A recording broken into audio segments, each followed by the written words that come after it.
पहाड़ों की रानी कहे जाने वाले शहर शिमला में अरुण नाम का एक आलसी कामचोर लड़का रहता था। अरे ओ कामचोर, अरे जरा घड़ी तो देख, 11 बज चुके हैं और तू अभी भी बिस्तर में ही पड़ा है? अरुण रुद्र सिंह की बात को अनसुनी करके फिर से करवट बदलकर सो जाता है। मैं तो तंग आ गया हूँ इस लड़के से, रोज रोज इसकी कामचोरी बढ़ती ही जा रही है। पानी की बाल्टी लेकर अरुण के ऊपर डालता है।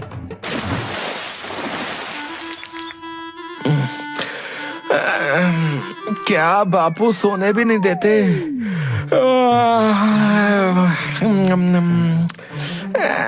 11 ही तो बजे हैं। और वैसे भी मैं उठकर कौन सा तीर मार लूंगा। अरे इसीलिए तो उठा रहा हूँ कि आज तुझे भी मैं मेरे साथ काम पर ले जाकर ही रहूंगा।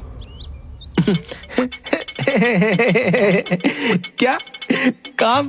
और मैं, आपका दिमाग तो ठिकाने पर है। और वैसे भी बाप के होते हुए बेटा काम करे शोभा देता है क्या? अरे मेरी फूटी किस्मत, अरे तेरे जैसा बेटा मिलने से तो अच्छा था कि मुझे कोई औलाद ही ना होती। सिर्फ मुझे पता है कि मैं तुझे कैसे झेलता हूँ। अरे तो आपको कहा ही किसने मुझे झेलने के लिए, बताओ? देखना, जिस दिन मैं नहीं रहा ना, देखना उस दिन तुम बहुत पछताओगे। अरे क्या पछताऊंगा हैं? दिन भर ताने ही मारते रहते हो। किसी दिन आपसे परेशान होकर मैं खुद ही घर छोड़कर चला जाऊंगा, समझे? फिर आपको मेरी अहमियत समझ में आएगी, समझे? अच्छा, घर छोड़कर जाएगा है? फिर उसका हाथ पकड़कर घर से बाहर निकाल देता है। अरे अरे अरे अरे क्या कर रहे हो हैं? बुढ़ापे में सठिया गए हो क्या हैं? तुझे घर छोड़कर जाना था ना, अब जा। और खबरदार, अगर मेरे घर में तूने एक कदम भी रखा तो तेरी टांगें तोड़ दूंगा मैं। ठीक है, तो मैं भी अब कभी भी आपके घर पर कदम नहीं रखूंगा हैं? मुझे भी कोई जरूरत नहीं है तेरे जैसे निकम्मे बेटे की। जा, निकल जा मेरे घर से, और कभी मुझे अपनी शक्ल भी मत दिखाना, समझा? फिर अरुण गुस्से में वहाँ से चला जाता है। अब मैं कभी भी उस खूसट बुढ़े के घर पर नहीं जाऊंगा, चाहे जमीन आसमान एक ही क्यों ना हो जाए। अब मैं इतनी दूर चला जाऊंगा कि वो बुढ़ा चाहे तो भी मुझे नहीं ढूंढ पाएगा। पर उन्हें मेरे होने ना होने से क्या फर्क पड़ता है? उन्हें तो अपने काम से ही मतलब है। और वैसे भी मैं अब तंग आ चुका था उनकी रोज रोज की चिक चिक से। अच्छा ही हुआ उन्होंने मुझे घर से बाहर निकाल दिया, नहीं तो किसी दिन मैं ही भाग जाता। अरुण चलते चलते गांव से कुछ दूर जो पहाड़ी थी वहां पर पहुंच जाता है और एक पेड़ के नीचे जाकर बैठ जाता है। आहा, क्या नजारा है। अब मैं बस यहाँ आराम कर सकता हूँ और मुझे कोई भी परेशान नहीं कर सकता। फिर अरुण उस पेड़ के नीचे सो जाता है। थोड़ी देर सोने के बाद उसे भूख लगती है और तभी पहाड़ी पर उसे कुछ लोगों की आवाज सुनाई पड़ती है। ओ तेरी, ये लोग यहाँ मेरी नींद खराब करने क्यों आए हैं? और इतने सारे लोग। अरे भाई, अरे ओ भाई, तुम यहाँ क्या कर रहे हो? अरे भाई, मैंने इस जगह का बड़ा नाम सुन रखा था। यहाँ पर हर रोज बहुत से लोग आते हैं, तो मैंने सोचा कि क्यों ना आज हम भी घूमने चले। क्या यहाँ पर इतने सारे लोग हर रोज आते हैं और मुझे कानों कान खबर नहीं? खैर मुझे क्या, अभी तो मुझे बहुत तेज भूख लग रही है। फिर वो इधर उधर खाने की तलाश में जाता है। अरे भैया, एक गर्मा गर्म समोसा और आधा किलो जलेबी बांध दो। हाँ, ये लो भैया, आपके 100 रुपए हुए। अरे पर पैसे तो मेरे पास नहीं है। अच्छा, पैसा नहीं है? ये दुकान क्या तेरे अब्बा की है जो तू मुफ्त में खाने आ गया बे? अरे भैया, मेरे तो अब्बा भी मुझे मुफ्त में खाना नहीं देते। अरुण वहाँ से चला जाता है और फिर थोड़ी दूर जाकर उसे एक घर दिखाई देता है।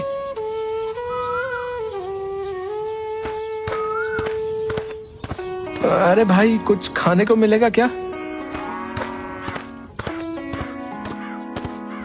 अरे ओ, भीख मांगनी है तो कहीं और जाकर मांग। इतना हट्टा कट्टा तो है, कुछ काम धाम ही कर ले। आ जाते हैं सुबह सुबह मुंह उठाकर। अच्छा ठीक है भाई, खाना नहीं तो कम से कम थोड़ा पानी पिला दो। ठीक है। फिर वो आदमी अरुण के लिए पानी लेकर आता है। अरुण पानी पीकर फिर से उस पहाड़ पर चला जाता है। कितना भटका, पर कोई भी मदद करने के लिए तैयार नहीं है। बापू सच ही कहते थे कि ये दुनिया ऐसी नहीं है जैसी हम सोचते हैं। यहाँ जब तक किसी को काम नहीं पड़ता तब तक कोई किसी की मदद नहीं करता। एक दो दिन वो ऐसे ही बिना खाए पिए रहता है। आज तो 2 दिन हो गए, पेट में कुछ भी नहीं गया। अगर आज और मैंने कुछ नहीं खाया तो मैं तो बिना मौत से ही मर जाऊंगा। एक काम करता हूँ, आज मैं किसी की थोड़ी बहुत मदद कर दूंगा तो वो कम से कम मुझे एक वक्त का खाना तो दे देगा। हाँ हाँ, यही सही है। फिर वो खाने की तलाश में फिर से पहाड़ी के नीचे गांव में जाता है। थोड़ी दूर चलकर अरुण को एक बूढ़ी औरत दिखाई देती है जो कि चलते चलते अचानक ही गिर पड़ी। अरे अम्मा, क्या हुआ? मैं तुम्हारी मदद किए देता हूँ। फिर अरुण उस बूढ़ी औरत को उसके घर तक छोड़ देता है और उसकी खाट के पास बैठ जाता है। अम्मा, क्या हुआ? अचानक तुम गिर कैसे गई? अरे बेटा, कुछ नहीं, वो बस थोड़ा चक्कर आ गया था। आपके बेटे और बहू दिखाई नहीं दे रहे? वो कहीं काम से गए हैं। अच्छा, उनके आने तक मैं यहीं रुक जाता हूँ। अरुण को भूख के आगे कुछ नहीं दिखाई दे रहा था। अच्छा अम्मा, कुछ खाने को मिलेगा? बूढ़ी औरत अपने पल्लू में से थोड़े से रुपए निकालती है और अरुण को देते हुए, बेटा मेरे पास तो बस इतने ही पैसे हैं, इसमें जो भी मिले वो ले आना। सिर्फ 20 रुपए? इसमें क्या आएगा? हाँ, एक काम करता हूँ, मैं मैगी लेकर आ जाता हूँ। वैसे भी जोरों की भूख लग रही है तो जल्दी भी बन जाएगी और पेट भी भर जाएगा। हाँ। अरुण मैगी ले आता है तो देखता है कि अम्मा चाय बना रही थी। अरे अम्मा, तुम्हारी तबीयत? बेटा मुझे तो आदत है। ला, क्या लेकर आया है? अम्मा, मैगी। ला, मैं फटाफट मैगी बना देती हूँ। हाँ अम्मा, बहुत जोरों से भूख लग रही है, हम दोनों मजे से खाएंगे। मैगी बनाने में अरुण उस बूढ़ी औरत की मदद करता है और बूढ़ी औरत भी उसे बातों बातों में मैगी बनाना सिखा देती है। बूढ़ी औरत मैगी बना देती है और दोनों मैगी के साथ साथ चाय का भी आनंद लेते हैं।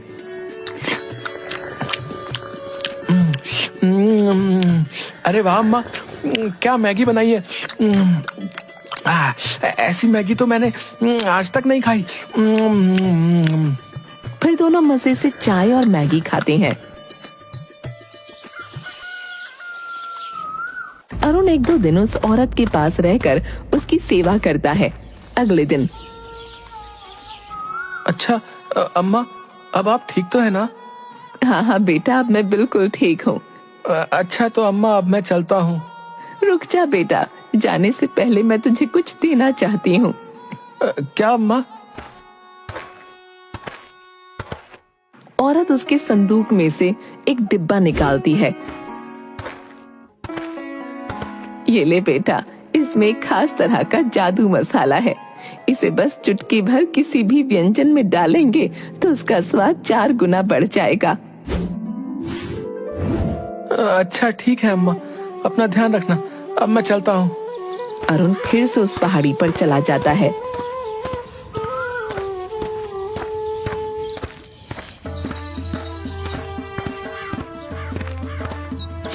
आहा, इसमें से तो बहुत ही अच्छी खुशबू आ रही है, पर इतने मसाले को लेकर क्या मैं ढाबा खोलूंगा?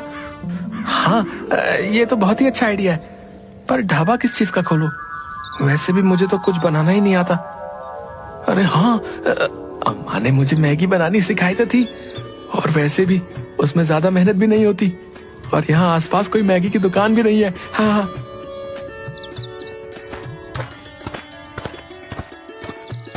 फिर अरुण अपने हाथों की चांदी की अंगूठी बेच देता है।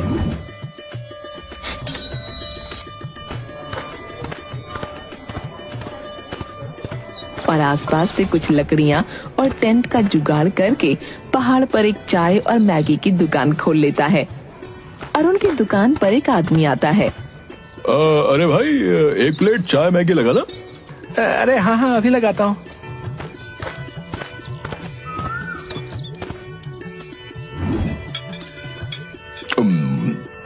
अरे वाह भाई, कुछ भी कहो, पर ऐसी जगह पर चाय और मैगी खाने का तो मजा ही अलग है। हाँ। एक दो दिन तो उसकी दुकान अच्छे से चलती है, पर तीसरे दिन अचानक बहुत तेज हवा चलने लगती है और उसका टेंट उड़ जाता है। अरे अरे अरे मेरा टेंट। फिर अगले दिन वो ऐसे ही खुले आसमान में अपनी दुकान डाल लेता है। अब हवा आए तो आने दो, मुझे कोई फिक्र नहीं, ना टेंट उखड़ने की समस्या और ना ही कुछ। अचानक से घने बादल छा जाते हैं और बारिश शुरू हो जाती है। अरे थोड़ी देर पहले तक तो मौसम पूरा साफ था, अचानक बारिश मेरा पूरा खाना खराब कर दिया। हे प्रभु, ये कौन सी परीक्षा ले रहा है तू? कहाँ मैं ऐशो आराम से अपनी जिंदगी जीता था और अब एक एक पैसे के लिए तरसना पड़ रहा है। फिर वो अपना बचा खुचा सामान लेकर पास ही के घर में मदद मांगने पहुंच जाता है।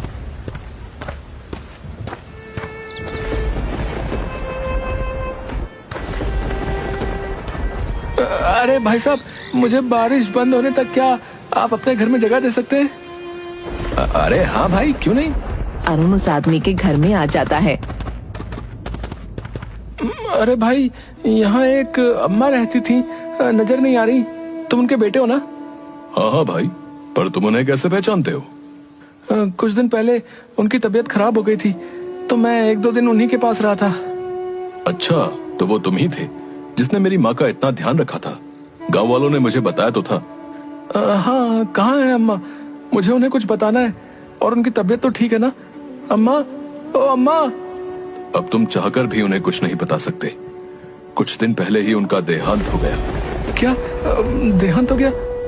मैं किसी काम से बाहर गया था और जब वापस आया तो अगले दिन ही अम्मा की तबीयत बहुत ज्यादा खराब हो गई और आसपास के लोगों ने मुझे तुम्हारे बारे में बताया था। मैंने तो सोचा ही नहीं था कि मैं तुमसे मिल भी पाऊंगा या नहीं, पर तुम यहाँ पहाड़ी पर क्यों रहते हो और कहां से आए हो? अरे वाह, आइडिया तो तुम्हारा बहुत अच्छा है।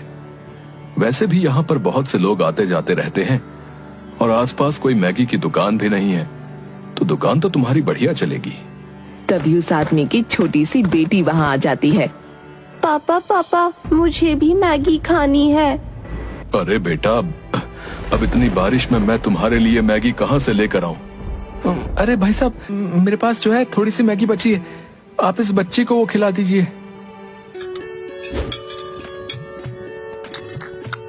पापा, आप भी खाकर देखिए। फिर वो लड़की अपने पापा को भी मैगी खिलाती है। अरे वाह, ऐसी मैगी तो मैंने आज तक कभी नहीं खाई। अरे भाई, अब तो तुम्हारे यहाँ मेरे रोज ही आना जाना होगा। नहीं नहीं भाई, अब मैं कुछ नहीं करने वाला, बस बहुत हुआ। मैं कितनी भी कोशिश करता हूँ, पर इस पहाड़ पर दुकान टिकती नहीं। अरे नहीं भाई, मैं सच कहता हूँ, ऐसी मैगी तो पूरे शहर भर में नहीं मिलेगी। तुम कहो तो मैं तुम्हारी कुछ मदद कर देता हूँ। वैसे भी तुमने मेरी माँ की बहुत सेवा की थी। वैसे बात तो सही है, अगर मैं मैगी की दुकान नहीं खोलूंगा तब भी मुझे कोई ना कोई काम तो अपने लिए ढूंढना ही पड़ेगा, और इतनी ज्यादा मेहनत ना बाबा ना। एक काम करता हूँ, इसकी बात मानकर पैसे ले लेता हूँ और एक छोटी सी दुकान खोलकर अपना काम आगे बढ़ाता हूँ। ठीक है भाई, पर तुम्हें मेरी दुकान पर अपनी बेटी को लेकर हर रोज आना पड़ेगा। अरे नहीं भाई, अगर रोज रोज इसे लेकर आया तो इसकी आदत खराब हो जाएगी। और दोनों हंसने लगते हैं। फिर अरुण उसकी मदद ले लेता है और कुछ ही दिनों में एक छोटी सी दुकान तैयार कर लेता है। धीरे धीरे उसकी दुकान अच्छी खासी चलने लगती है। पहाड़ी पर आने वाले लोग उसके हाथों की चाय और मैगी खाए बिना नहीं जाते। एक दिन अरुण की दुकान पर कुछ आदमी आते हैं। अरे भाई, एक मैगी और चाय लगाना। मैं बहुत दूर से तुम्हारी दुकान की तारीफ सुनकर आया हूँ। अरुण बूढ़ी औरत के दिए हुए जादुई मसाले से मैगी बनाता है। अरे भाई, खुशबू इतनी अच्छी आ रही है तो सोचो कि मैगी कितनी अच्छी होगी, है? फिर अरुण सभी को मैगी देता है। अरे वाह भाई, जितना सुना था ये मैगी तो उससे भी ज्यादा स्वादिष्ट है भैया। अगले महीने मेरी बेटी का बर्थडे है, तो मैं उसके जन्मदिन पर भी तुम्हारे हाथ की मैगी का स्टॉल लगवाऊंगा। हाँ। अरुण खुश हो जाता है। कुछ दिनों बाद अम्मा का बेटा भी अरुण की दुकान पर आता है। अरुण उसे देखकर तुरंत पहचान जाता है। अरे भाई साहब, अपने हाथों की गर्मा गर्म एक प्लेट चाय मैगी लगाना। वो गुड़िया तो आज जिद पर ही अड़ गई थी कि उन अंकल के हाथों की मैगी ही खानी है, तो क्या था, फिर मैं ले आया उसे। अरे अच्छा किया भाई साहब, वैसे भी बहुत दिनों से मैं आपसे मिलने की सोच रहा था। अरुण उस आदमी को चाय और मैगी देता है। अरे अरुण भाई, ये तो और भी ज्यादा लाजवाब है। फिर अरुण उस आदमी को उसके पैसे लौटा देता है। ये लो भाई तुम्हारी अमानत, धन्यवाद। अगर उस दिन आप मेरी मदद नहीं करते तो मैं यहाँ तक नहीं पहुँच पाता। अरे भाई, इसमें धन्यवाद की क्या बात है? आपने मेरी माँ की इतनी सेवा की, तो इसके आगे तो मेरी मदद कुछ भी नहीं। अरुण की दुकान अब आसपास के गांव में फेमस हो गई थी। उसने अब अपनी दुकान में अलग अलग तरह की मैगी बनाना शुरू कर दी थी और धीरे धीरे करके उसने एक ढाबा बना लिया। और अब उसने अपनी मदद के लिए कुछ आदमी भी लगा लिए थे। एक दिन कहाँ मेरी जिंदगी बिल्कुल निकम्मे जैसी थी और आज मैं एक ढाबे का मालिक हूँ। बापू सही कहते थे, पर अब उनके सामने जाने की हिम्मत ही नहीं होती। पर सच में उनकी बहुत याद आती है। थोड़ी देर बाद जब वो ढाबे में कुछ लोगों को मैगी और चाय दे रहा था, तब वो कुछ लोगों की बातें सुनता है। अरे भाई, सुना तूने? पास के मंदिर में एक आदमी और औरत अपने बेटे को वापस पाने के लिए 4 दिनों से भूखे प्यासे ही पड़े हैं, बेचारे कहीं के। अरे भाई, काहे का बेचारा है? पहले तो उसने खुद ही अपने बेटे को घर से बाहर निकाल दिया और अब उसे ढूंढने के लिए मन्नत मांग रहा है। अरे भाई, पर सुना है कि वो लड़का कोई कामकाज नहीं करता था, हैं? इसीलिए गुस्से में आकर उसके बाप ने निकाला था। कहीं पिताजी तो। अरुण दौड़ता हुआ उस मंदिर में जाता है।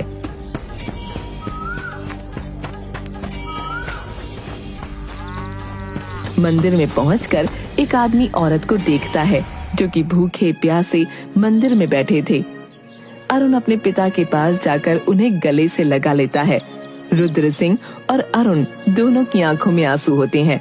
रुद्र सिंह खड़ा होकर अरुण को गले से लगा लेता है। मुझे माफ कर दे मेरे बच्चे, मैंने तुझे दर बदर की ठोकर खाने के लिए घर से बाहर निकाल दिया। नहीं बापू, अगर उस दिन आप मुझे नहीं निकालते तो मैं इतने बड़े ढाबे का मालिक ना होता। मुझे माफ कर दो बापू, मैंने आपकी बात नहीं मानी। क्या ढाबे का मालिक? हाँ बापू, मैंने पहाड़ पर एक मैगी का ढाबा खोला है। और फिर रुद्र सिंह को सारी बातें बताता है। मैंने तुझे कहां कहां नहीं ढूंढा। चल अब घर चल। अरे बापू, पर आप पहले मेरे ढाबे पर तो चलिए। फिर अरुण अपने माँ और बाबा को ढाबे पर लेकर जाता है।